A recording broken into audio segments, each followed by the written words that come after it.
Live. Okay. We are live. We'll let the stream breathe here just for a second. Make sure it's nice and stable. You all know the drill. Welcome in, everybody, to the Huddle Up podcast, presented, as always, by Mile High Huddle, powered by Overtime Media. I'm your host, Chad Jensen, and with me, as always, is my partner in crime.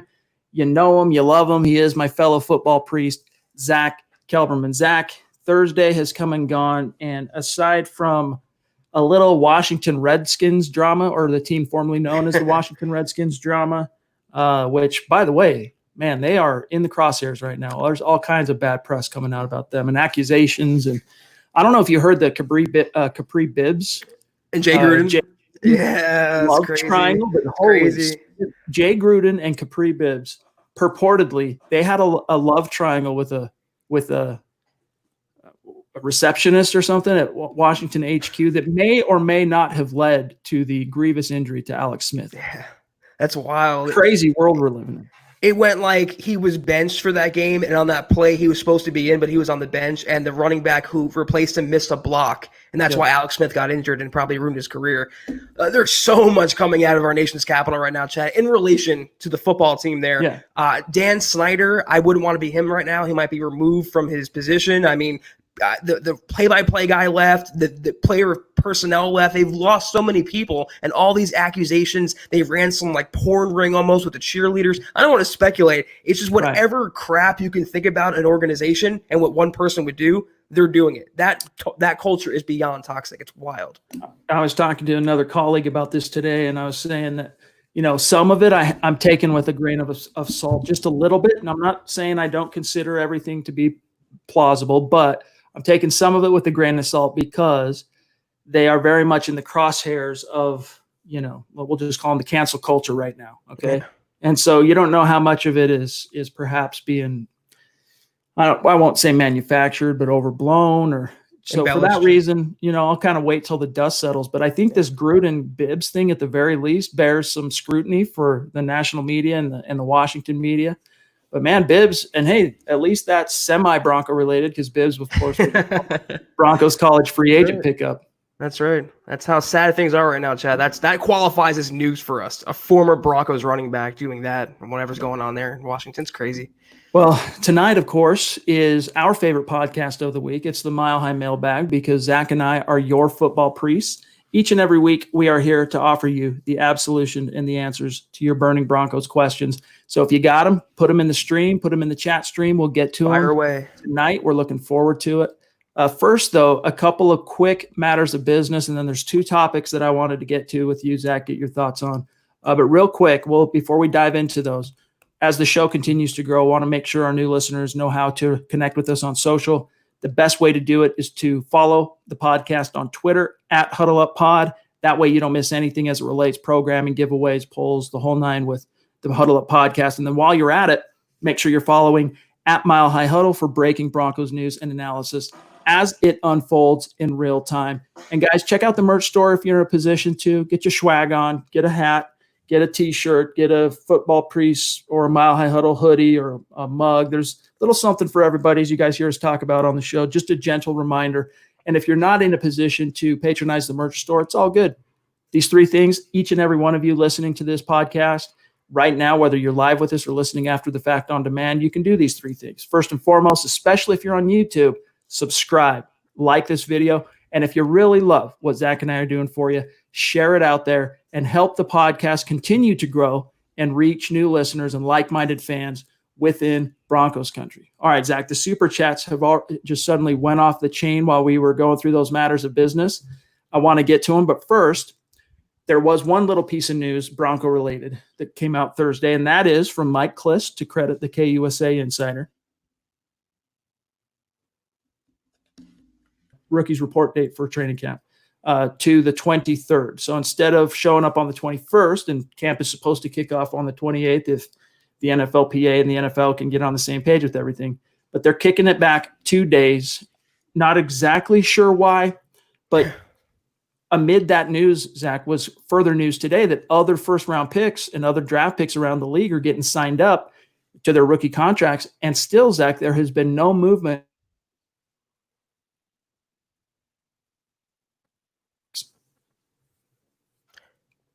You froze for a second. I'm sorry. So is that something to worry about as far as I think it's just a matter of they're waiting to be in the same physical location as these rookie picks to get them signed up. I would imagine all of the negotiations have already took place. Yeah. They're just waiting until they're in the building. Yeah, I don't think it's a huge deal waiting a couple days. There's still, I think the NFL also and teams associated with what's going on, obviously, they're buying themselves some time because, like you said, and like I said yesterday, there is no resolution as to what's going to happen for training camp, for the preseason, even if there is a preseason, for the regular season, for fans. I read today there's not going to be any fans at training camp, but beyond that, we don't know anything. So they're just kind of just delaying the inevitable right now, pushing it back as far as it can be pushed back. In a normal year, rookies report a few days early anyway. It's not a huge difference between that and this year. I think it's like you said, logistics, formalities, not a huge deal, and not really breaking news either. It's just like it's another sign, Chad, how slow things are right now. We were talking about this before we went live, but lamenting that there is no news. And for guys like us, and for fans too, I mean, we're all in the same boat. We live and die by the news cycle. We want to analyze, we want to talk about it. And I was saying, man, if I have to write one more article about some list the Broncos were ranked on, I'm gonna go crazy. But we got to talk about it because the Denver Broncos, Zach, I think it's fair to say, and this was something we talked quite a bit about at the end of last season. If we can all go back in time a little bit, retrospective to, let's just say, the last 2-3 weeks of December, and Cortland Sutton was getting smothered in coverage. He was getting bracketed with a corner and a safety. And now, you had Deshaun Hamilton and Tim Patrick make the occasional play, but neither one of those two wide receivers was ever really able to take pressure and demand off of Sutton and open things up for that offense. And we openly talked about in December, before the season ended, how badly the Broncos needed to upgrade that position. It was the worst kept secret in the NFL that John Elway was going into this offseason, especially this draft, looking for upgrade, I guess is the best sense, the wide receiver position. Overhaul it. I think that was the word I was looking for. And exactly that's what Elway did. First two picks in the draft, Jerry Jeudy, KJ Hamler.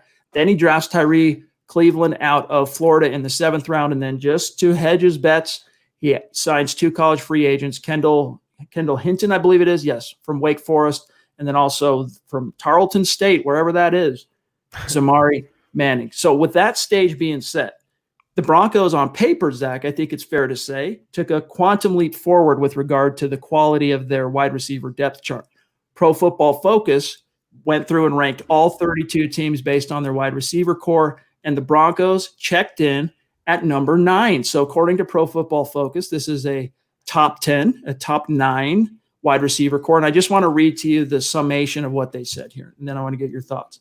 Yeah. Quote, Cortland Sutton's size combined with Jerry Jeudy and KJ Hamler's ability to stretch the field both vertically and horizontally gives the Broncos plenty to work with from a game plan standpoint.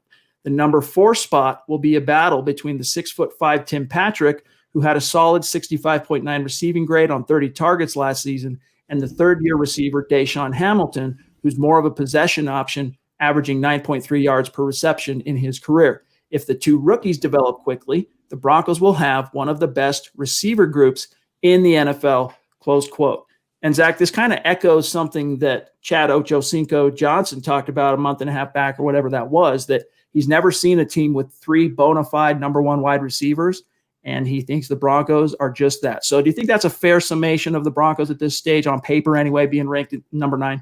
That's my thing on paper. Obviously, they both, Hamler and Jerry Jeudy, have a lot to prove, and Cortland Sutton's fairly well proven, but collectively, Chad, how could you come away looking at these 3, and then you add in Deshaun Hamilton, Tim Patrick, how do you come away not thinking that's a top 10 receiving core? Then you have Noah Fant, then you have 2 pass-catching backs or 1 pass-catching back in Melvin Gordon, Phillip Lindsay. It's just explosive, and every way you look at it, possession-wise, down the field between the seams, in the red zone, stretching teams out vertically, horizontally, and you add a number 9 ranked wide receiver core, and you have a top 15, maybe even top 12 supporting cast. All the rankings, Chad, that are coming out about Denver, it's all within the top half of the league. And when's the last time they had anything close to that in a season? And now all the different pieces are coming together. And I'll say it again. If this receiving core finishes 9th overall in the NFL, it means Drew Lock is a top 12 quarterback. And if he's a top 12 quarterback, this is a top 12 offense. And if they're a top 12 offense, this is a playoff team. It's as simple as that. Amen, dude. That's how I summed it up. You combine the expected leap forward of Noah Fant in year 2, the additions of the rookie wide receivers, and the Broncos offense could very well end up being one of those dark horses that kind of takes the NFL by storm in 2020, especially if Pat Shurmur, the new offensive coordinator, to the Broncos believe him to be top 15 offense at bottom, I think is a fair expectation for this unit. And as you said, if that's how it shakes out with what we already know about Vic Fangio's defensive acumen, the talent, the experience on that side of the ball, this is going to be a dangerous team. Yeah, that's a 9-10 win team right there. You put it all together. The only thing holding the Broncos back is the Broncos. They're going to go as far as their individual and collective talent takes them. And you pair like a top 5 defense, maybe even a top 3 defense. They have that potential with a top 15 offense.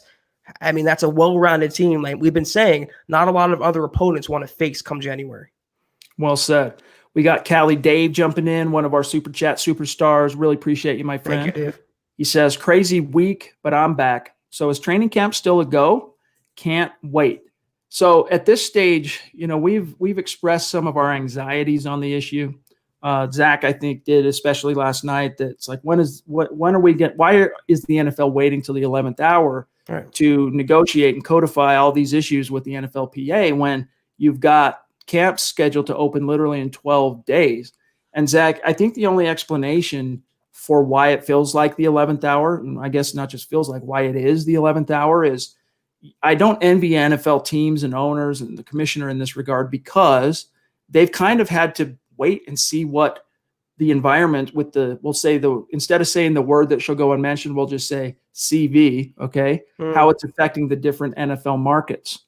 And then they got to, now that they know and it's coming up close to training camp, now they're just having to basically make decisions based on the current situation as it is. But they had to wait to see, because in some of these markets, I mean, especially in the Texas markets, in the Florida markets, Colorado, I mean, pretty much everywhere, cases are spiking, even though the hospitalizations, and death rates are plummeting for the most part. And so the NFL has just kind of had to be in a waiting pattern to see what local municipalities are going to allow them to do. I mean, the Broncos, what was it, yesterday, the 15th of July? The 15th of July, they waited until they finally sent an actual letter out to their season ticket holders, letting them know what the policy on attendance is going to be, how they can opt out, if they want to get refunds, if they want to get a credit toward 2021. I mean, they waited till the 11th hour. And in that sense, I sympathize with the shot callers on the NFL side, Zach, just because this has been a constantly moving ground shifting beneath their feet with regard to CV. Since basically, I mean, from March on, it's been doing this. And so hopefully, though, they can make some decisions. Last thing, I'll serve this over to you. Hopefully they can make some decisions based on the reality that it's probably going to continue to do this for a little while. Okay. At least probably till November. All right. It's probably going to happen that way. So you need to base your decisions around, look, we have to plan for the unplannable. We have to plan for the unexpected. And it'll be interesting to see. There was a good article that I retweeted, if you guys want to go check this out, from Tony Pauline of the Pro Football Network, where he went through and laid out the latest from the inside on what the points of contention are between the NFLPA and the NFL owners. Go read that article. The NFL had the luxury of time, whereas other sports leagues did not. That luxury, Chad, has run out, and they're trying to wait and negotiate, and they can't come to any sort of consensus. I do believe the NFL felt blindsided by this recent surge in cases. I feel like they felt it was going down. We were flattening the curve. It was getting to be put behind us, and they can continue on this summer with training camp like normal, maybe work fans into the preseason, and then lead into a mostly normal regular season. When this recent batch of surging cases came along, it set them back. They didn't anticipate that. And that's how it's going to be. They have to have a shifting, fluid plan in place, whether it comes to IR lists, how many active people on the roster, how many quarterbacks you can hold on a roster, everything. It's solvable problems, but they have to get to it now.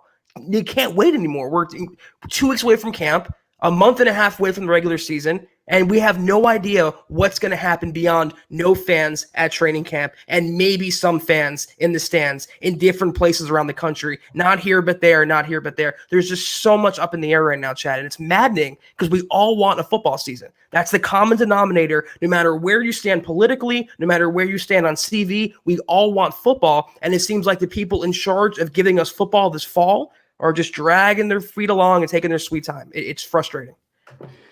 Yeah, it's a tricky situation. It really is a tricky situation. And hopefully it gets solved here soon. To get back to what Dave was actually asking us, it's still the 28th. Preseason might not happen if the players get their way. They don't want any preseason games. Owners want at least one game, at least one, if not two, because it helps with the roster construction and it'll help mitigate a little bit the sting of the revenue losses they're all planning for. But I'm looking at this piece from Pauline, and he talks about, here, I'm just going to read the bullet point headlines of the issues that are being discussed right now between the NFL and NFLPA. Health and safety protocols for players and staff. Other health and safety topics discussed. He goes through that as well. Injuries and pay. And let me just quote this. There is concern, quote, about injuries and the possibility of them spiking this season due to no off-season training. To help them understand how this can affect players this season, the Players Association research, they're looking for a lot of non-padded practices in the early part of training camp and more practices focused on conditioning. That's a good example. Another bullet point, roster rules for the upcoming season may have noticeable changes.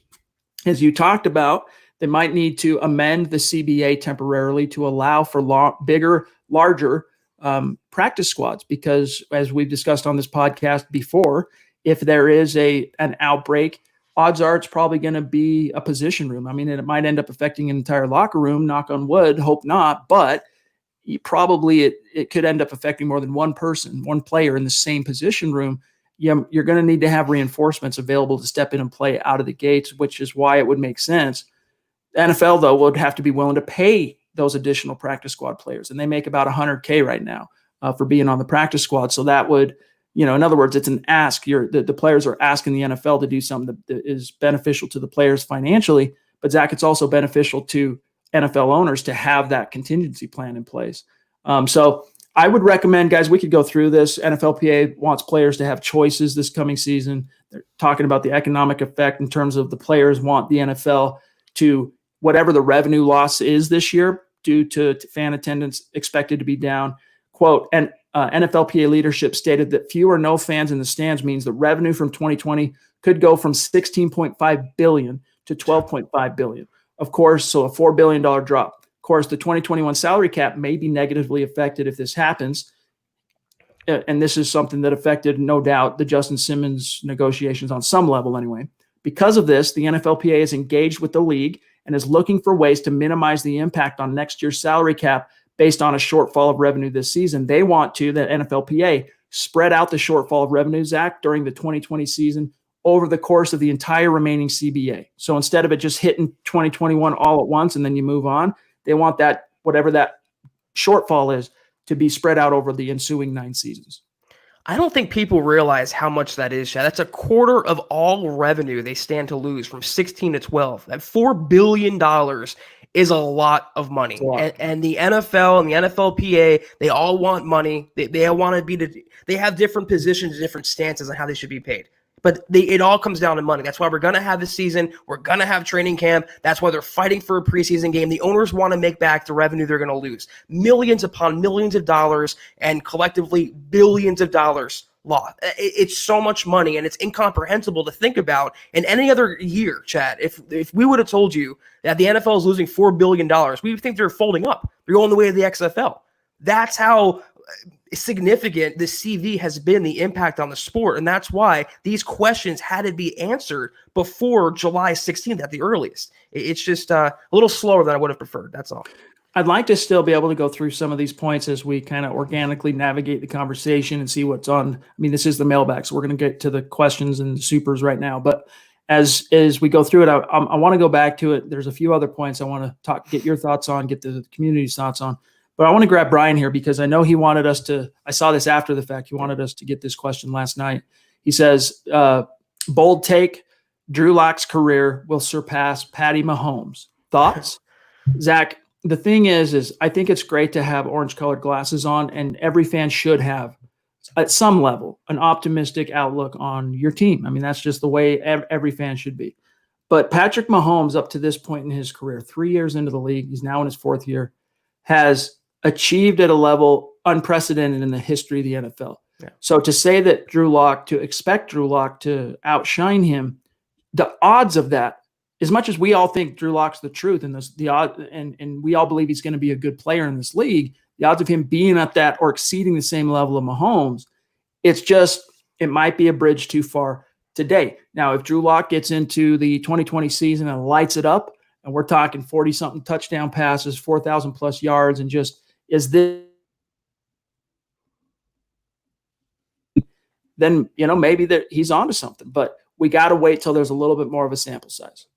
These aren't orange-colored glasses. These are orange-colored eyeballs, Chad. I mean, I love Drew Lock and all. I root for the Broncos and Lock to do well, but Patrick Mahomes is on a trajectory that exceeds anything we've seen in the history of the sport. In 2 starting seasons, to have an MVP, Super Bowl title, and a Super Bowl MVP under his belt, and to make the throws that he makes, and to bring them back in the playoffs from these huge deficits, and then it's just been superhero-like, Chad. It's been remarkable. I'm not advocating for the Chiefs. I'm not rooting for them. I'm not doing anything like that. There's no agenda. You have to recognize Patrick Mahomes as having GOAT potential. Lock, we all love him. We think he's going to be good, but can we say that about him? No. We don't even know if he's going to be a long-time starter in the NFL just yet. Patrick Mahomes will be. He's the first $500 million athlete in the history of the world.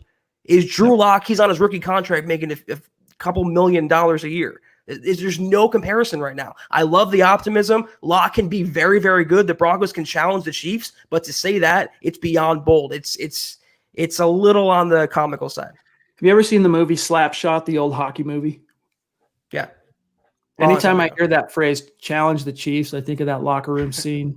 It's actually quite iconic. But this is not a hockey podcast. We got Zeus McPeak jumping in, showing some love on Super Chat. Zeus, indeed. Appreciate you, my friend, and your generosity as always. He says, message to Mark Langley, one of our superstars who joined us last night. And Zach, we got some pretty rave reviews on Mark's appearance on the show. So Mark's awesome. Good to hear. He says, Mark, you rocked it last night. I'm back in Seattle and ready for some Broncos talk. Awesome. Thank you, Stu. We're going to give that to you. We're going to deliver. We got Bronx legend. Been a minute since we've seen our friend Angel in the chat stream. It's good to have you in, my friend. Appreciate you showing some love like that. And he says, got to show the best pod some love. Hashtag state of being. Appreciate awesome, you, dude. As always. Much love to you, my friend. We also got Zach, web design, our friend Zach, who's going to eventually be on the pod as on one of our superstar segments, being very generous on Super Chat. Thank you, Zach. He says, just because you guys deserve love and support, I love our MHH family. Incredible. I mean, it's just the height of just sweetness, dude. We just love you. Appreciate you, my friend. So grateful. Thank you, Zach. We got Larry Vaughn. Also, a few guys in the stream tonight loving it, dude, that we haven't seen for a minute. Maybe Larry's been in there and I'm just missing him, but it's good to have you back with us, Larry. And look, I don't fault, for what it's worth, guys. I don't fault any fan that kind of basically from the last couple of weeks following the draft. So you get through the analysis wave of what the draft picks were and, how they fit. A lot of fans from that point forward until training camp or right before camp kind of just check out, go about their lives, enjoy their summer vacations, do their thing, and then come back and attack the team and their interest and their passion and whatnot when football is here. And I don't fault any fan that operates that way. But I'm not saying that's you, Larry. Don't get me wrong. I'm just saying if people come, they go, we get you. But he says, haven't had the chance to watch live in a long while, but it's still nothing but love. Hope you guys and everybody else in Broncos country are good. Appreciate you, dude. Thank you, Larry. That's awesome. I mean, that's several supers that are just supporting the channel, supporting the podcast, and we really appreciate it. We've up to this point. Oh, I just had a jump, John, just for what it's worth. Let me see what that was really weird. Hold on one sec, gang. I got to scroll back up. Here's Christy jumping in. Symbolic number as always when she shows some love on Super Chat. The Queen of MHH herself. Appreciate you, Christy. Thank She you. says, just showing some love to the pod of all pods. And Zach, while we're on this subject, thank you, Christy. I wanted to shout out, I want to start doing this more. I don't think we spend enough time giving attention and to our audience on Apple Podcast, which is in excess of about 11,000 listeners that check out every single podcast. And we have several actually, 5-star reviews that have come in. I just want to shout out a few of them here. We got Jared Orton. Appreciate that 5-star review, my friend.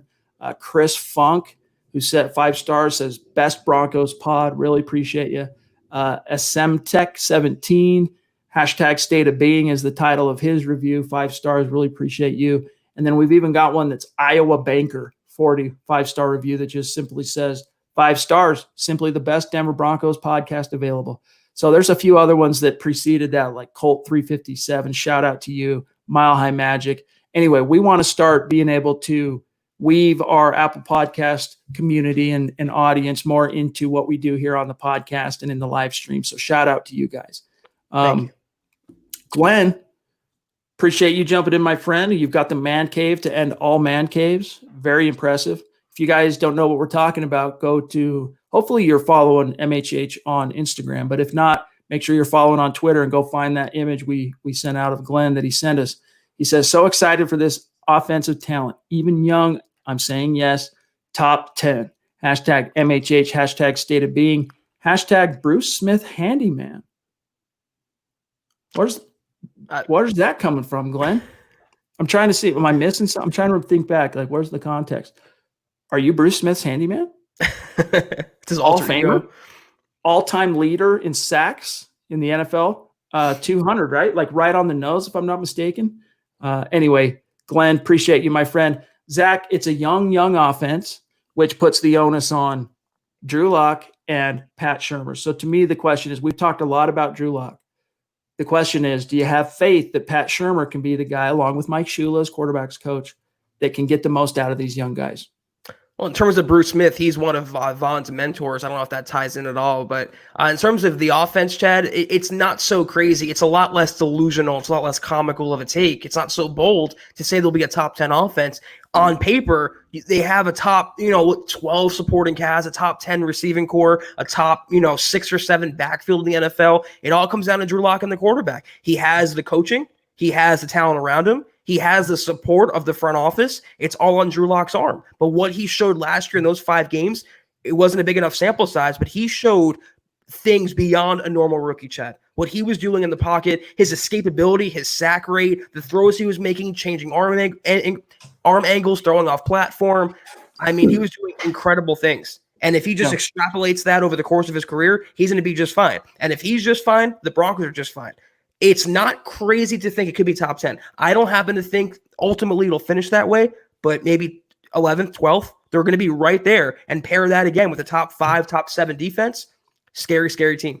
I mean, with how much we saw Joe Flacco getting the living snot beaten out of him, I mean, he was a statue, immobile, deaf, blind, and dumb in the pocket half the time, it felt like anyway, watching.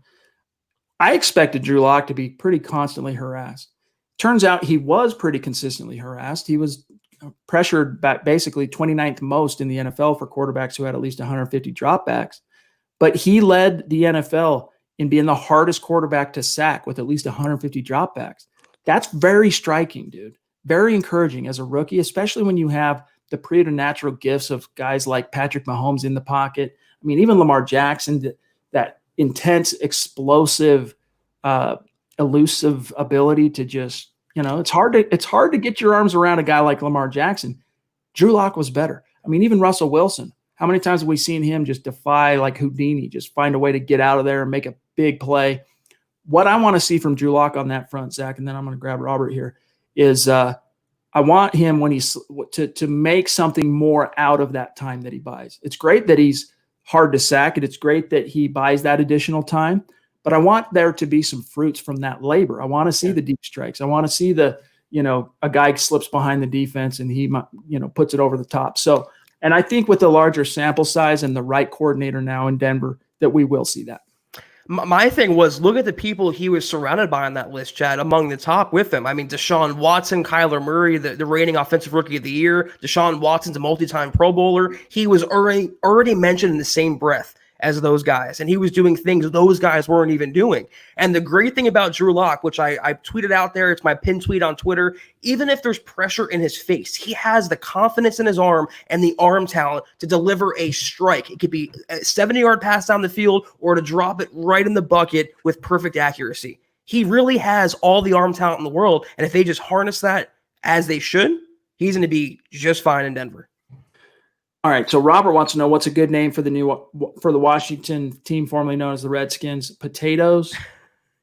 I've heard. I don't know. Look, I don't really care, to be honest with you. But the names I've heard kicked around are the Red Tails, the Generals, Warriors, the Warriors.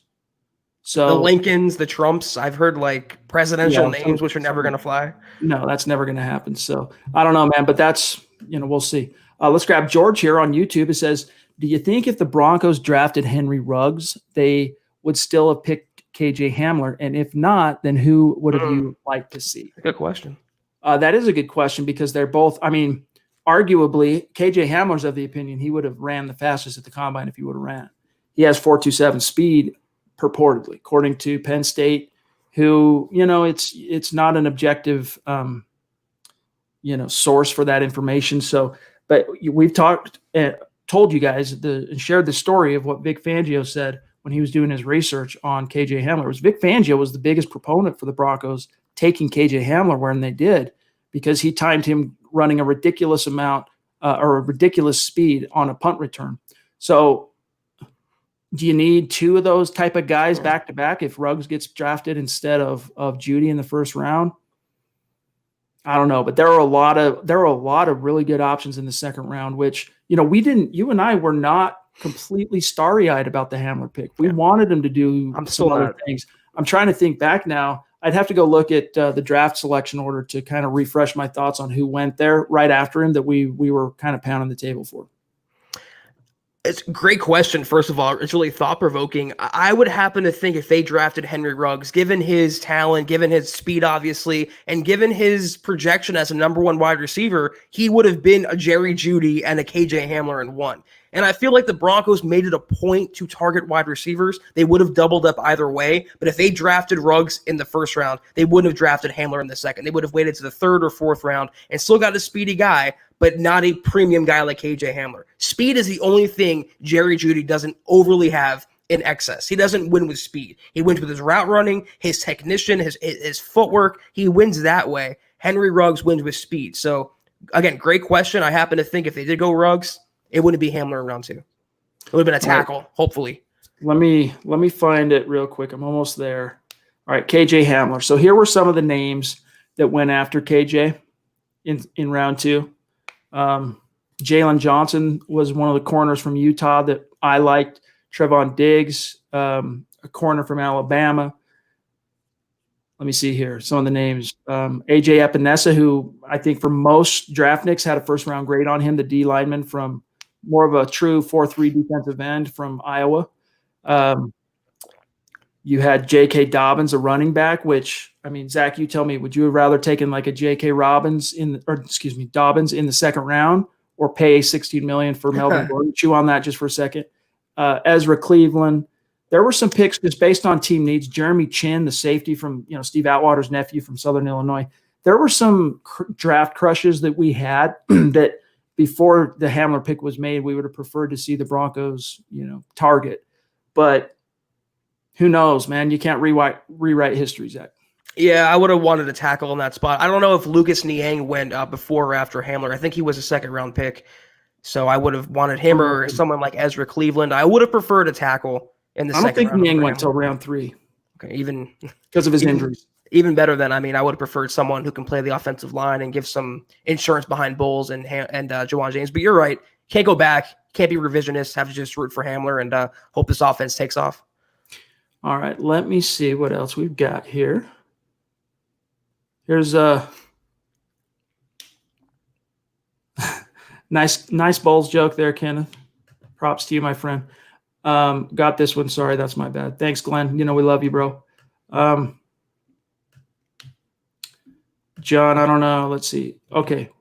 Robert, here's a better question. Let's grab Robert since we didn't really spend time on his Washington question. Where does Alberto fit in the scheme? Well, if you're talking in the scheme, Zach, he fits as Noah Fant's backup because this is not, and especially now that you've got an embarrassment of riches and a log jam at wide receiver, you want 3 wideouts on the field. And that's what Pat Shurmur likes. So you can't, unless you're going to just go empty and run 5 receiver sets, you're not going to have 3 wideouts and 2 tight ends on the field. So in terms of Alberto, view him as a slightly less explosive version of Noah Fant. That's really what he is. So he's a seam buster. He's a guy that can come in and spell Noah Fant and probably give you similar, close to production as a receiver. But I don't think he was trained in the Jedi arts of blocking like Fant was, and he still has a way to go. But Fant learned at tight end U at Iowa, where they teach him the pro style of blocking and receiving. So Alberto is going to take some time to marinate. I think fans would be remiss to get their hopes too high on Alberto in 2020. Once you get into 2021 and these coaches get a chance to get a feel for all these players and what they bring to the table, that could very much change, and I expect it to. But rookies, it's easy to get a little too excited about them in the off season because they're new and they just came in the draft and all that. But unless you're a first round pick, high second round pick, premium round pick, it's hard for those guys to really get an opportunity to distinguish themselves as a star. So will Alberto see the field this year? I do think he will. Yeah. But he's going to be a backup. He's going to be a backup to a backup, honestly. It's funny you make the Fant comparison. I was going to say Alberto is a really souped-up version of Troy Fumagalli. Mostly a pure pass catcher. He can split out wide. He can play in line. I think that's going to be his role. He's a fairly one-dimensional guy to start out. He will get some reps. You'd have to wonder, though, Chad, if a lot of this pick was a favor to Drew Lock. They played at Missouri. They have chemistry. They didn't really need a tight end. They had Noah Fant in the first round. They signed Nick Van Nett. They have 3 or 4 other young guys on the roster who can contribute. Alberto, he can be, the Aaron Hernandez to Rob Gronkowski and Noah Fant, but it's going to take some time to get there if it ever does get there. He's a great developmental guy to have on the staff, great guy to have for Drew Lock in the locker room, but it's Noah's Fant position at tight end, and it's in Shurmur's offense, Chad, it's Fant, and there's everybody else. KP here, there's 2 ways to look at this. Kevin says, I think Bowles has been getting hindered by quarterback statues who like to hold the ball. True. That hasn't helped him in his struggles. It really hasn't. That's only magnified and intensified Garrett Bowles' learning curve and struggles. But then Kevin says, in Chad's recent article, he addressed the fact that Drew Lock is the top quarterback getting the ball out of his hand. He's not the top quarterback in getting the ball out first. He's the top quarterback in evading the sack. It takes the longest for opponents to get him to the turf. So he gets rid of the ball 2.38 seconds from the snap on average, and it takes 4.30 seconds to sack Drew Lock. So there's a couple of different ways to look at it. I think, the truth lies somewhere in the middle, and that is that Bowles, it was no coincidence. Look, I'm not a huge believer in coincidences, all right? Things correlate. And for Garrett Bowles, we talk about how he improved down the stretch and only relinquished 1 sack from week 13 on. Drew Lock's ability to evade pressure and be athletic and mobile and all that has a role on it. So, yes, that takes pressure off of Bowles, and I think it's one of the reasons why it's safe to be at least slightly optimistic that you're going to see more of the same from Bowles. The Bowles you saw down the stretch last year, you're going to see more of that in 2020. And, I don't think it's outside the bounds of the plausible too, Zach, to think that Munchak is finally reaching him in the sense that the penalties will start coming down, that discipline and the discernment and poise to not, let your technique lapse because you got beat or whatever. I think that improved down the stretch as well, which you can't really attribute so much to the quarterback change, but more to the coaching finally sinking in. Well, here's what I don't understand, though. Was Trevor Siemian a statue? Was Case Keenum a statue? I understand excusing him for Joe Flacco because Flacco was literally immobile, but you can't blame every single quarterback on Garrett Bowles or vice versa. He's had multiple offenses, multiple schemes, and he's been the same player through all of it. Flacco did him no favors. Brandon Allen did him no favors. But I think the resurgence with Drew Lock was more about Drew Lock than Garrett Bowles. I just can't stand the hand-holding. He did get better. You saw it in his technique. You saw it in his play. But excusing him since 2017 because of the quarterbacks, I will never get on board with that, Chad. He has to take some accountability for his own play. I agree. Yeah, you can't just give him a pass on that front, even if there's some truth to it. Like NFL players have to man up and own up to their shortcomings and they have to be responsible for their play. They have to be ultimately and he wasn't responsible. And he too often has tried to shuck avoid the onus, let's say. That's cool. 6'10" is saying that he's talked about the Broncos offense rivaling this year the 2013 Broncos, which we'll see, man. Only time will tell. Albert on Facebook, one of our superstars, who also was one of the winners of the T-shirts that we gave away earlier this week. It's in the mail, Albert. Look for that, my friend. Are they going to practice when open with a reduction from the 93?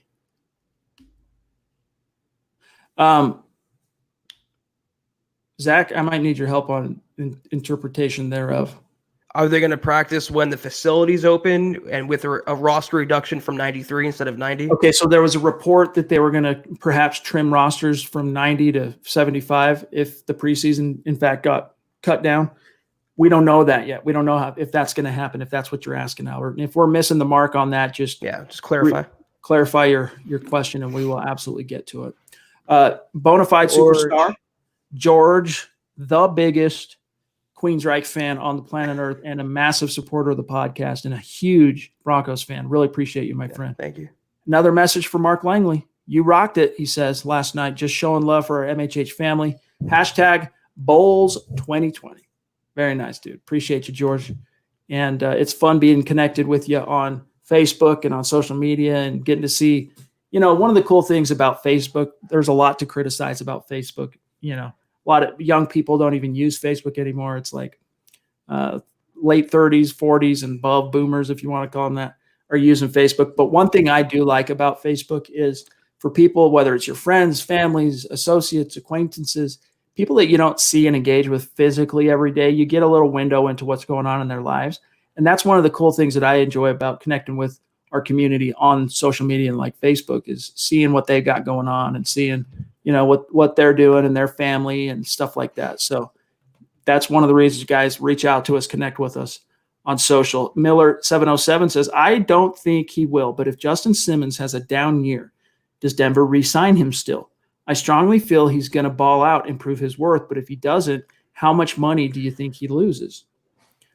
That's a really good question in terms of if he doesn't follow up All-Pro with another All-Pro, what happens? He still gets paid. Justin Simmons unless he gets hurt, Justin Simmons has a phenomenal reputation in the NFL, which is one of the things that makes the Broncos' decision to just not pony up and pay him what he wants curious, because he can get that money elsewhere. Trust me, dude, if he were a free agent, he would have got the money he was after. Justin Simmons is very well respected. The other 31 teams know exactly who he is. The Broncos just, they've only extended 4 Elway draft picks ever. Don't ask me to explain it. I think it's just a frugal nature of the football executives on that side. They're kind of developing a little bit of a reputation, Zach, for being misers. And it's not unjustified. Like there have been a few, like Matt Paradis is a good example. And the situation here with Justin Simmons, even though they're still paying him a big increase, he's getting a huge raise this year. They didn't lock him down long-term. And we know he would have got that, dude. He would have got that money on the open market. He would have, yeah. He would have been paid like a top 3 safety. And the Broncos are probably hoping he has a down year. But first of all, what constitutes a down year? Is it 1 interception, 2 interceptions? Is he played just in 13 games, 14 games? If he takes a downturn from 2019, he's going to get a multi-year contract. And the Broncos would get him on a discount. He wouldn't be asking for 15. He wouldn't have justification to reset the market with a down year. It's all about negotiation and leverage at that time. Simmons' leverage this year was fairly high. He was not a top 5, top 6 safety. He was a top 2, top 3 safety. He would get, like Chad said, though, I'm in full agreement. If not with the Broncos, he will have a multi-year contract from some team in 2021. You don't let good up-and-coming playmaking safeties get away. And also, if the argument against him is that he had 1 good year and that's why he doesn't deserve a contract, if he has 1 bad year, why should that be the end-all, be-all either? And we need a fair balance and fair assessment on his talent. Even in a bad year, though, he's still, top 7 guy in the NFL? You pay those guys. You keep them around. Yeah, I mean, it makes me wonder if the Broncos don't win the Super Bowl, by virtue of how dominant Von Miller was in that playoff gauntlet. Does he get extended? Does John Elway pony up the money? Because one of the things that dictated him getting paid and becoming the highest paid defensive player of all time at the time was the PR crap storm that would have ensued if he didn't, right? As the reigning Super Bowl 50 MVP, viewed, whether justified or not, as almost single-handedly bringing home the Lombardi for the Denver Broncos. It would have been a PR nightmare. So I often wonder what would have happened, but nevertheless, it didn't happen. So it's a moot point. Derek Green, bona fide superstar, and his wife Adina. Thank you, Derek. Jumping in. Appreciate you as always. Our friends, they say, great to see you guys. Me and the wife loved Mark's visit and just want to continue to show you guys our support. These pods really help us. So thanks. P.S. Madden will not be bought this year. No respect. That's awesome. Well, hey, dude, maybe, Zach, we need to make Derek and Adina, if they want to be, the first couple to come on the show. We can make it work. If you guys want to do it, reach out. You know how to get in touch with us, milehighhuddle@gmail.com. And Mark was very, very entertaining, Chad. As I rewatched the pod just as like a fan, and he was just so engaging and so comfortable behind the microphone. And I loved listening to his banter. He was very entertaining. It was a very fun episode yesterday to be a part of. Agreed. And Chris is another reason why it was such a great podcast. Appreciate your support, man. Bona fide superstar in the community, and we're looking forward to getting you on the show here in the very near future. He says, podcast goats. Wow. Thank you, my friend. Both the hosts and the MHH fam. Keep on keeping on. Hashtag click those little thumbs up. Very sweet, man. You're the best, Chris. Thank you. Much love to you, Chris. Terry Randall up in Canada, north of the 49th parallel. Proven, as always, the Broncos country is not a geographic location. It's a hashtag state of being, baby. And he says, favorite pod of the week. Sharing a brain with us on that. Appreciate you, my friend. Thank you, Terry. All right. So, John, the stream from Terry on just jumped on me. So just keep that in mind, FYI. AKA Buana Beast. Goodness gracious. The next one I have is Mundungus. So we'll get to him next. David Kilgore. Thank you. Generous. Zach, consistent. Pod in, pod out, David. You are incredible, man. Yeah, it just blows my mind, the support we get from the community. And we're just looking forward to breaking down this season. It's going to come. It's going to happen. So can you imagine how much fun it's going to be when we actually have a product on the field to analyze? As fun as free agency was, Zach, as fun as it is to talk the draft, and that's our favorite time of year from a media perspective. But I think on the podcast, it's going to be so much more fun to actually have something to analyze and discuss amongst you and I and the community on a daily basis. So we're looking forward to that because we've been doing the podcast for many years now, but we didn't turn it into a live stream podcast until September of 2019. So in a sense, that was our first year and it was the first time doing it every pod live. And so we're still kind of in the honeymoon phase of that. And we're looking forward to continuing again in 2020. So thank you, David. Thank you to all of our superstars. And David, you are the man, dude. Look at that freaking profile pic. Brings a tear to my eye. He says, wanted to say hello, feeling better. He had the CV. He had the word that we do not mention on the pod. Wanted to thank everyone for the support. Hashtag Kansas Broncos fan. I didn't realize you were actually in Kansas, I don't think, David. So that's good to know, though, my friend. You and Carl Dumler are fellow, what is it? How would you say that? So Coloradans, how would you say it? Kansian? Kansians? Kansas? I don't know how to That's a weird one. Pluralize that. Appreciate you, my friend. Yeah. Glad you're feeling better, David. Absolutely. And then in back-to-back nights, Mundungus basically drops a Benjamin on the channel and supporting us. I mean, it's unbelievable. Buana called him the Wizard, Chad. I think that's an appropriate nickname. The Wizard Mundungus. Showing some massive love, dude. Appreciate you. That's amazing. Thank you. It's humbling, Zach, because we know Mundungus. I mean, I want to say 3 to 4 weeks is how long I can remember him being active in the chat, not only in the chat, but being active in the super chat. And so it's just great to see this outpouring in someone who it seems like anyway is relatively new to the podcast. So much love to you, my friend. And as a fellow bookworm and book lover, appreciate you. He says, holy crap, I was driving as fast as I could to get home to catch the pod. Oh, be careful, dude. Be careful. I'm debating on buying game tickets to a Bronco game this year, given that we aren't sure if fans will even be allowed. Do you know if ticket prices have been affected or will be affected? Well, Mundungus, you missed last night's pod, I remember, because you said it was your mom's B-day. So if you haven't had a chance to listen back to that, we talked about the Broncos sent out a letter to the season ticket holders. And basically what they said is fans are going to be allowed, but it's going to be reduced capacity. So we don't know yet if you're even going to be able to buy individual game tickets. I don't think the Broncos are going to. Oh, no, I don't want to contradict it. I don't recall if the letter said, Zach, whether or not they're going to put any individual games up for sale like they normally do. But we don't know about ticket prices, though. Bottom line, getting back to what you're saying. Mundungus, we put, if you go to milehighhuddle.com, in the community section is a post that is the letter from the Denver Broncos to season ticket holders, laying out the changes they made to the stadium for safety and all that stuff. And then also what, the ticket issue and the politics and the protocols thereof. So I would suggest go checking that out when you get some time after the podcast. Yeah, Mundungus, thank you so much for your donation. It's literally so incredible, and I hope your mom's birthday was great. In terms of the ticket prices, we don't know. I mean, that's what I'm saying. We don't know anything right now. Chad, we had a question yesterday. Someone was asking if they can see the Dolphins game, Broncos. We didn't know how to answer because we don't know. The Broncos don't know. The NFL doesn't know. These things are still being worked out, and they're just kind of going to have to patch these issues along as we go. I mean, the next thing is training camp. They're going to have to sort that out, and then from there, they'll work on the regular season. So keep it locked to us. Keep it locked to the podcast. We'll be sure to break it down when we do know for sure.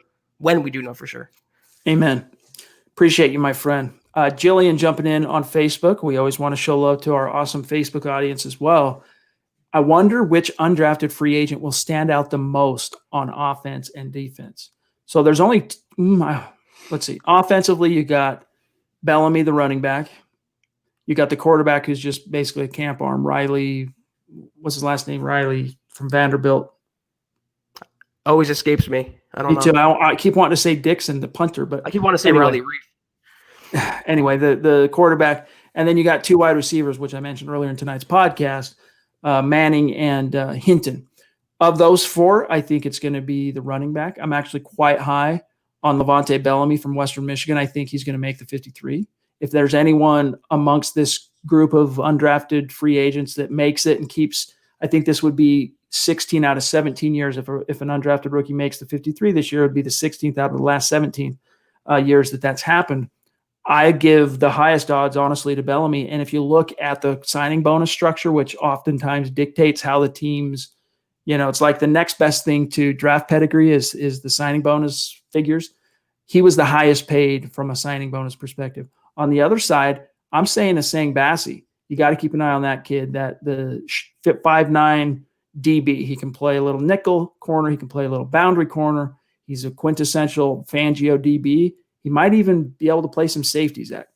And Douglas Coleman as well at safety. Those are the guys on offense and defense. Chad, you nailed it on offense. Bellamy, I don't know if he'll make the final roster beating out Royce Freeman, but I think he'll make the practice squad. Same for Cleveland. And they have a couple players that they picked up in the 8th round, so to speak. On defense, I do believe they're not only going to contribute and stand out in the preseason or training camp, but also make the regular season roster. And that is Bassi in the secondary as the number 4 or 5 cornerback. And I think the third safety will be Coleman taking the old Will Parks role. There's going to be one guy, Chad, who at least one guy who makes the roster. And knowing John Elway's history and the Broncos' history, that guy will turn into the next Chris Harris Jr., CJ Anderson. Will have, depending on which position they play. What's crazy about John Elway's draft record, and then also, we talked about his resume for giving a second contract to a draft pick. He's given a second contract to, what's the best way to phrase this? Well, I'll just lay it out straight. So 4 draft picks of Elway have received a second contract. That doesn't count, though, that Elway gave a second contract to 2 former undrafted rookies that the Broncos, scouted, found, signed, and developed, Chris Harris Jr. and CJ Anderson. So if you count them amongst draft, Elway draft picks, they started here as rookies. They were scouted by Elway and the Broncos.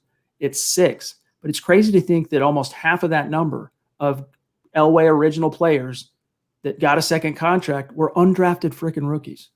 Yeah, it shows you that Elway is a better scouting personnel man than people give him credit for, and the people around him, including Matt Russell, are really talented in their jobs, Chad. The Broncos have had tremendous luck and skill in that round, so to speak. Amen.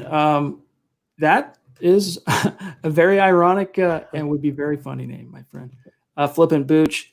They should have an Army type color. That would be cool, in my opinion. Do you guys agree? If you're talking about Washington, yeah, why not? I think they would prefer not to have to change their team colors if they can, if that's what you're talking about. Greg, it's good to see you, my friend, on Facebook. Really appreciate the kind words, and with you joining us as always, my friend. Thank you. All right, we're getting close to our time being up, so I want to kind of rapid fire these great supers that are waiting here. We got a good one from James too. I want to grab Adina and Derek. I mean, you guys blow us away. Yeah. Thank you so much. Thank you. We appreciate you more than we can say. Adina says, just sending y'all some more love from our Broncos family. Very sweet, very kind. We thank you, and take Good what people. We said seriously. If you and your man Derek want to come on, let us know. Reach out on email, and we can set it up. We'll probably be after August because we've kind of got it, scheduled right now. But we can make it happen. Yeah, just good people, Chad. Good souls in this world. Amen. James, what if he's Isaiah McKenzie that the coaching staff have an idea with how to use? I'm talking about KJ Hamler. What if he's Isaiah McKenzie that the coaching staff have an idea with how to use him? I'm not sure how to interpret that. I think like how McKenzie went on to start for the Bills, the way they use him at the backfield as a slot guy, all over the formation. The Broncos never had that with getting out of McKenzie. They never had the coaching. Hamler, though, is such an upgraded version of Isaiah McKenzie. Whatever McKenzie can do, Hamler can do, not necessarily the other way around. If the Broncos and Zach Izzani, taps all this potential KJ Hamler, he can be almost like a Tyreek Hill. He has that ceiling. Isaiah McKenzie never had that ceiling. Ben Lee jumping in on YouTube. Who do you see the most when you watch Drew Lock play? I see Brett Favre. It's high praise. So when we make comparisons, please don't misinterpret it for being like we're predicting he's the next Brett Favre. But yes, there is some Favrean to him in terms of, really strong arm. Not the strongest arm, but extremely strong whip that he's got. The pure joy, and you can just tell when he's out on the field, man, he just is. It's pure joy. He's having the time of his life. And that's very Brett Favre. From a fit perspective, or not fit, but from a skill set traits perspective, I think he's a mix between Favre, Matthew Stafford, and just a little bit of Patrick Mahomes. I can throw in there Jay Cutler, Tony Romo. I see a lot in Drew Lock. His improvisational skills and the way he maneuvers around the pocket. He's drawn these lofty comparisons, and he has a little bit of their game in all of them and his different traits. He has to put it all together, though. But if he's anywhere near Favre or Mahomes or any of these lofty comparisons, the Broncos are going to be such a talented and fun team to watch. I cannot wait to see. The number one thing this season is watching Lock develop under center. I cannot wait. No offense meant, my friend Kenneth. We think it's funny. We gotta keep it limited to the Bulls jokes as best we can. You know what we're saying, but you always bring great insight, great comments, great questions. Yeah. Engaged, consistent throughout the entire chat. So we appreciate you, my friend, and we are grateful to have you in the community. Ron Dub, there he is. Ron Dub jumping in, bona fide superstar. Hey guys, who do you think the dark horse MVP of our O line and D line will be this upcoming season? Always great questions, Ron. Yeah. Man, that's you could put an article around that. That's a good question. Maybe you should become a writer, Ron. And if you become a writer, maybe you should hit me up, dog. Dark horse MVP. If you're going to say dark horse, it's probably, either Lloyd Cushenberry or Graham Glasgow. And of those two, I'm going to say Cushenberry because we know he's that leader that is a mauler in the run game, gives up maybe a little too many pressures than you prefer, at least in his last year at LSU. But I think with under the wing of Munchak, Chris Cooper, this is a guy that's, he's a plug-and-play starter. You got a first-round caliber center in the middle of the third round. So I'm going to say on that side, Zach, it's got to be Cush. On the D-line, now that's a little bit more curious. I think to say it would be anyone other than Jarrell Casey, though, you would have to really make a case. He's a stud. He's a bona fide, proven NFL stud on the D-line. And, maybe Shelby, if he takes that next step in his development and proves that he's more than just an occasional sack guy, that he can be disruptive in the run game. And I don't think it'll be Purcell, though. Is there someone behind those three that we're maybe missing that we should be talking about? Could it be Draymond? I was thinking DeMarcus Walker. I mean, super dark horse. Dark horse MVP. It's a little contradictory because if you're the MVP, you're not a dark horse. On the offensive line, they're all pretty much dark horses, but the darkest horse is Garrett Bowles. So if he can really hit his potential and the Broncos can finally get that light bulb to go off, he can be a top 15 tackle in the NFL, left tackle. And if he is, I think he would be the MVP. Only if no one's expecting that this season from Garrett Bowles. If he can be un-Garrett Bowles-like, he will be the MVP. Jarrell Casey, to me, is too easy to say. I mean, he will be the MVP, but the dark horse guy could be DeMarcus Walker. If he makes the roster, fighting for his job, fighting for his future, we know he has the potential. You know he has the pass rushing juice. If he can just harness that and get in Fangio's good graces, that's a dark horse candidate right there, but buried underneath everybody else. Well said.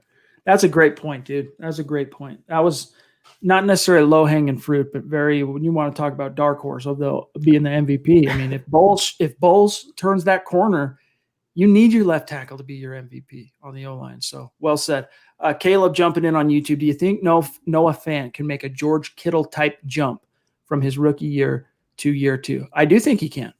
I think he's a more naturally gifted athlete and player overall than Kittle is. But does he have the same wherewithal between the ears? Does he have the same grind and work ethic? That we don't know yet. Only time will tell. I think he's going to have a big jump in year 2. I really do. I think Noah Fant is going to be one of those guys that everyone knew because he was a first-round pick and a big-name draft prospect coming out of Iowa.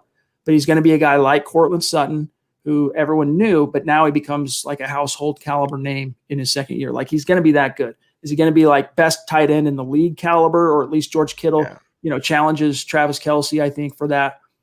Maybe not quite yet.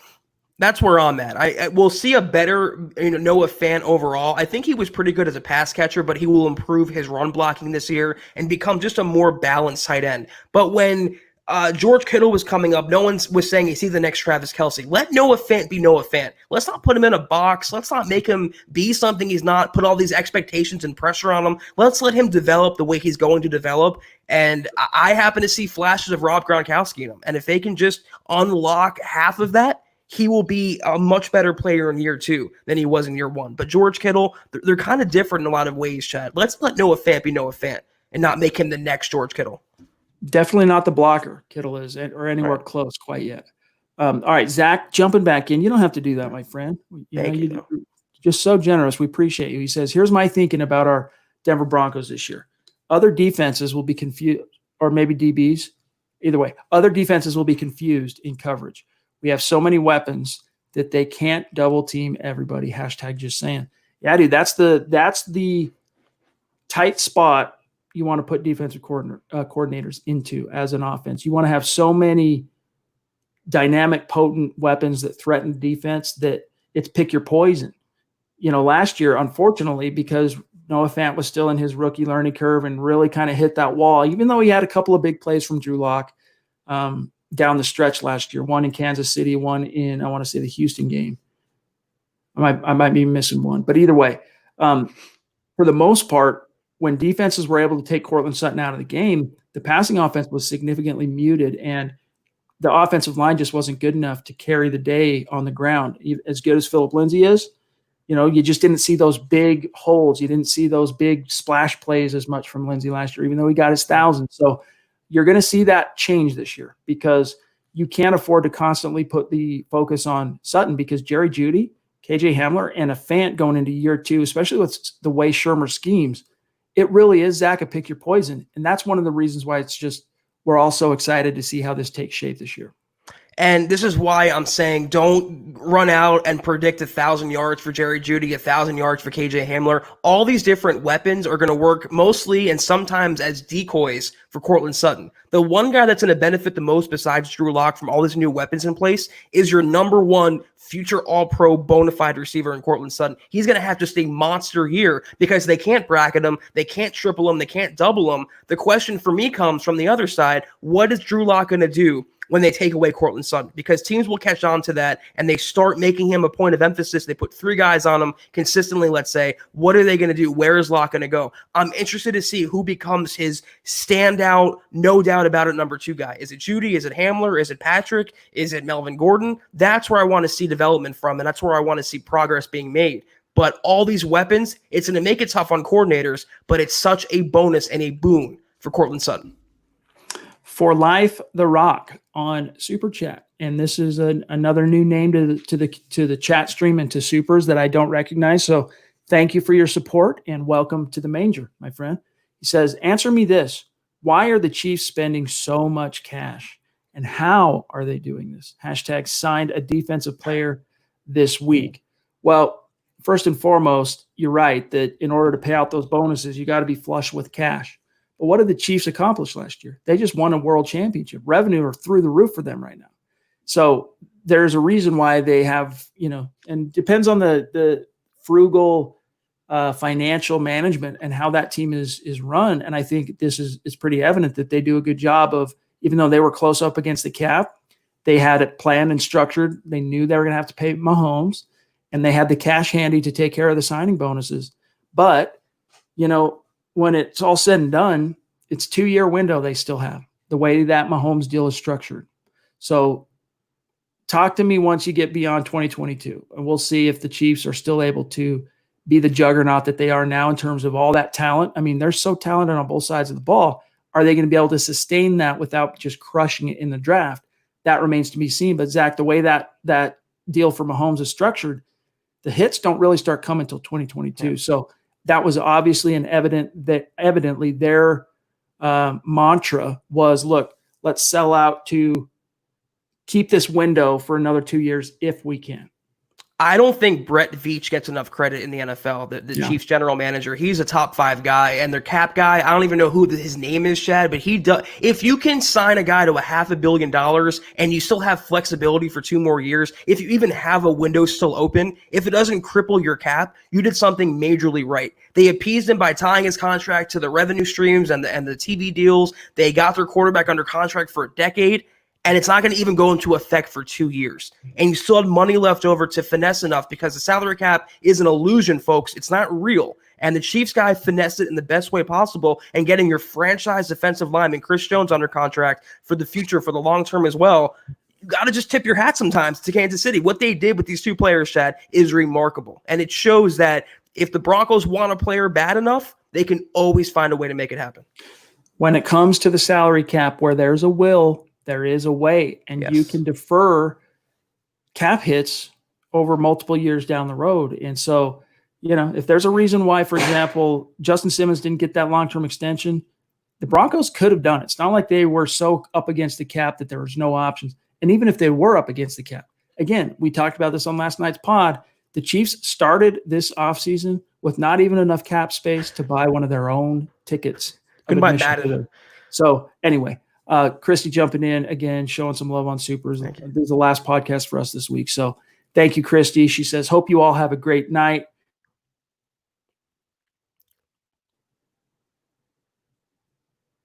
We got Broncos for Life Scotty jumping in also. Appreciate your super chat. Just showing love. I have many podcasts I download for work every day, but yours always get bumped to the first one in the morning. That's cool. Awesome to hear. Very sweet, man. Very humbling. Thank you so much for popping in and not only supporting the channel, supporting the podcast, but telling us that, man. That means a lot to us. We like hearing that stuff. Thank you. Glenn wants to know, jumping back in. Thank you, Glenn. How do we buy a gift certificate from Mundungus to stock Zach's shelves? # channeling my inner KP. # when do you 2 do a book together? I am Zach. I'll let you reply to him while I search, because Mundungus gave me his URL. I'll put it in the chat stream. Now I'm just being vindictive and petty enough where I'm not going to even fill that bookshelf just so I get these comments. But yeah, it'll happen. Slowly but surely. I have some plans for the background and everything like that. So I love the jokes, though. It's all good fun. If you guys want to check out Mundungus's bookstore, I just put it in the chat stream. So check it out. Take care of the community. That's what we do. All right, John, am I missing one? Oh, Mark. Oh. Hey, dude. thank you for popping in like you did. Hopefully you got a chance to hear all the positive feedback on you, your appearance on the podcast. So we look forward to eventually having you back on, my friend. It was great. We had a lot of fun. Mark, you're quickly becoming a legend in the MHH community. You have that allure about you, and we definitely have to talk again, get you on the pod again. It was great. J-Bone wants to know, does Christian Covington line up in any spots besides one tech? 3 Zach, and 5. you covered him in Dallas last year. Yeah, he can play all over the formation. He can play 1 through 5 pretty much. 3 technique, 5 technique, out wide, over the guard, in between the tackles. He's a really underrated member of the defensive line. I forgot about him when I mentioned my underrated guys. If he beats out DeMarcus Walker for a roster spot, I think it's going to come down to one of those two.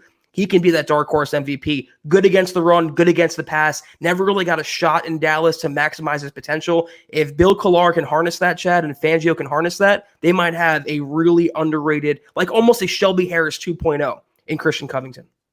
Kenneth wants to know, remember when the Broncos wanted a new stadium and were threatening to move the team? Then we won a Super Bowl and that all went away. Is that what really happened, or am I getting that wrong? I honestly don't remember that at all. I remember there was some beef that Bolin had to deal with from the municipality, that commission that, gives public money to the Broncos for the stadium. They chip in on that because it's also beneficial having the team to the city from a tax-based perspective. But I don't remember exactly that the way you lay it out like that. So, and I've been following the team closely. I've been covering the team every day since 12, and I go all the way back to the 80s. I don't remember it exactly playing out like that. So apologize, my friend, but we might have to get back to you on that. All right, guys, that's got to do it for tonight's podcast. Thank you so much for making another mailbag just the most fun for Zach and I. We love you guys, and really appreciate you taking time with us on a sleepy Thursday night in the middle of the dead NFL summer. We're chugging along, and you guys are showing up right here with us, and it means a lot. Mile high salute to our Super Chat superstars. We love you and appreciate you.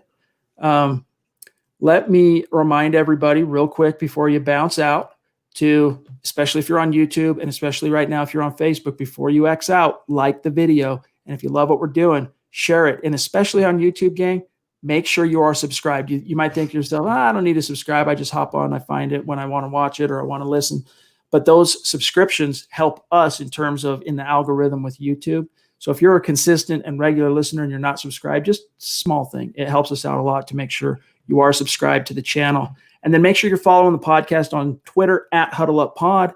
You want to also check the box for at Mile High Huddle. And whatever you do, don't forget to follow my partner, Zack Kelberman at Kelberman NFL, myself at Chad and Jensen. And Zach, this wraps up another phenomenal week of podcasting for Huddle Up. We look forward to next week because not only do we have some great content to get to, but we're going to have Eclipse Stormborn on the show on Wednesday night, live from Philly. It's going to be a gas, and hope you have a great weekend, my brother. You as well. And I was going to say that these sleepy Thursdays won't be sleeping much longer. A couple weeks, we have training camp. We have the season rolling around soon. Just hang in there, guys. We're almost there, and the season is going to be so much freaking fun. It really is. We can't wait. Hang in just a little bit longer, you guys, and it'll all be worth it. So have a great weekend. Stay safe. Be smart. For Zack Kelberman, of course, also for Buona Beast, John himself. Right. I'm Chad Jensen. We'll talk to you guys on the other side Sunday night, 6 p.m. Mountain, 8 p.m. Eastern. But also, guys, don't forget, you got Dove Valley Deep Divers tomorrow night. Eric and Lance will be on, and then Nick and Luke will be on Saturday, Mile High Insider. So the Mile High Huddle will continue to have the live streams. You know how we do, 7 days a week. So make sure you check those out. But Zach and I will see you again on Sunday. For Zach, I'm Chad. See you then.